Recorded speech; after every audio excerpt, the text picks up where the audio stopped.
Стосовно фізичної підготовки, тут є одна тема. Ти можеш відхрещуватися, не відхрещуватися. Попала, значить, добірка фотографій.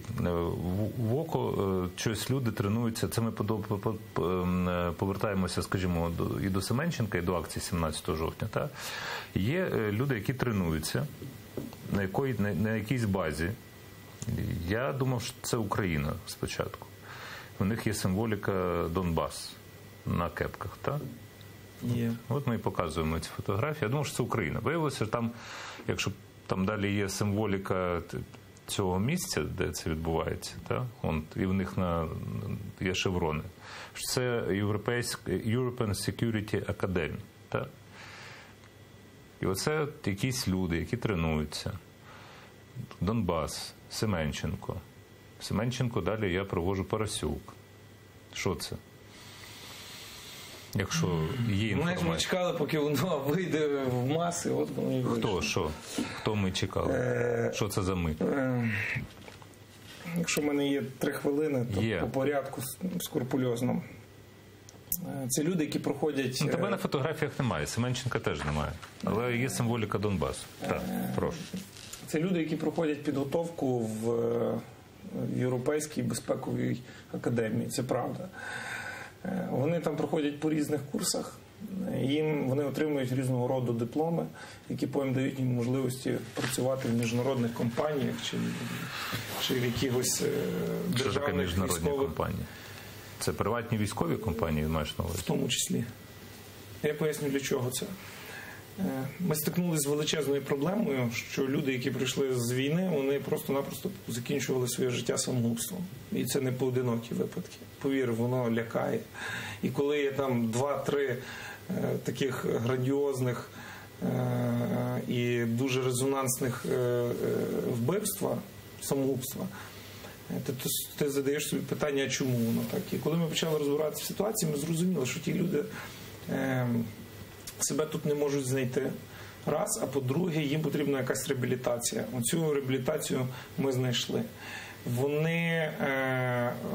Вони стають професійними військовими з європейськими дипломами і мають можливість заробляти хороші гроші, щоб забезпечити себе і свою сім'ю. І вони розуміють, для чого вони це роблять. А це законно все? Тому що ми знаємо, там російська приватна військова компанія Вагнера, так звана. Ну, є американська приватна компанія Blackwater тепер. Ні, я запитую, наскільки це законно? В Європі це законно, в Америці це законно. А в Україні це незаконно. Ну як незаконно? В Україні просто це не прописано. Тому воно і відбувається в Польщі.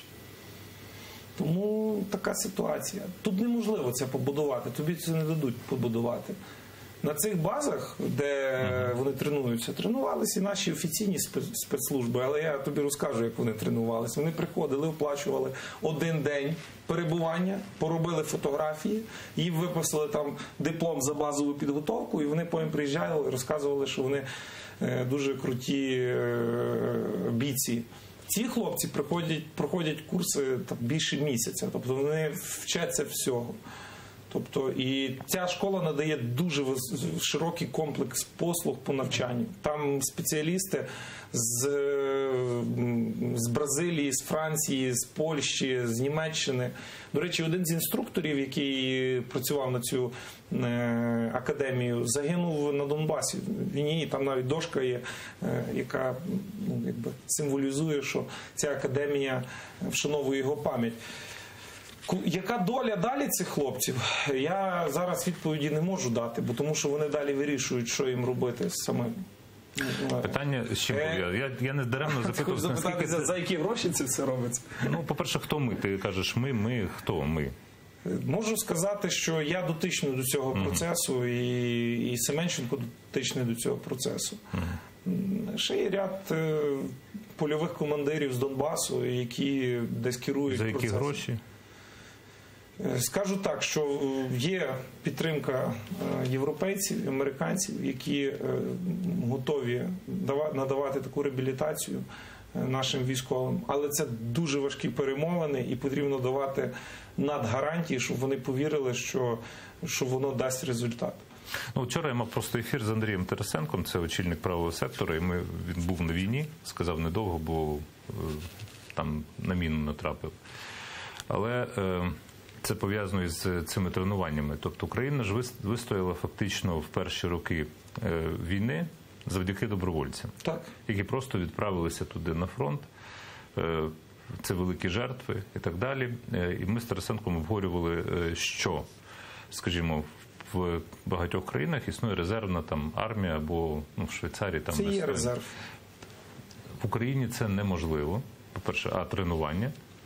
Б, резерв в Україні утворити за швейцарським прикладом неможливо, тому що тоді доведеться, і це знову пов'язано з петицією про право на самозахист, тому що це пов'язано з тим, що всім доведеться дати зброю. От роздати зброю в країні. Вона і так є. От. Роман, дивись, я скажу так, що зброя – це не проблема в Україні. Ну, я і кажу, що вона є. Її можна вона просто нелегальна вся. Ну, окей, нелегальна, але це не проблема. Питання, що в тебе отут?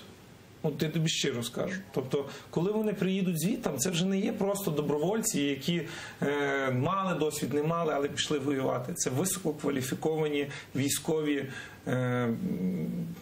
офіцери, там є офіцери, солдати, які знають, що вони роблять.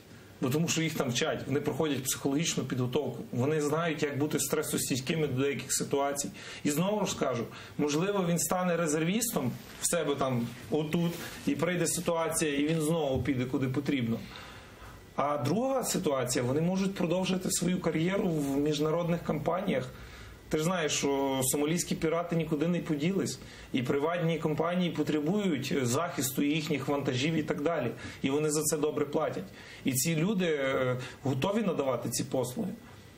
І вони, частина з них, напевне, погодиться. Я трошки в іншому ракурсі запитав, я що тебе в нас розумію. в країні, скажімо, якби у людей було право на самозахист, і у людей була зброя на руках, я не впевнений, що депутати тоді б ухвалювали ті закони, які вони можуть наухвалювати. Це стосується євроблях, це стосується питань бюджету, власне, це стосується питань податків і так далі. Тому що збільшити ЄСВ, єдиний соціальний внесок, така ідея уряду, от з'явилася, треба збільшити єдиний соціальний внесок. Чому? А тому, що пенсійний фонд нема чим наповнювати. Нема. Нема. От просто нема. Замість того, щоб сказати правду, я ж питання про правду, воно знову виникає. Замість того, щоб сказати правду, що, людоньки, у нас немає грошей на пенсії. Їх просто немає. Тому ми будемо вас обдирати далі в будь-який можливий спосіб. Тому ви, євробляхери, можете робити все, що завгодно, а нам треба наповнювати пенсійний фонд.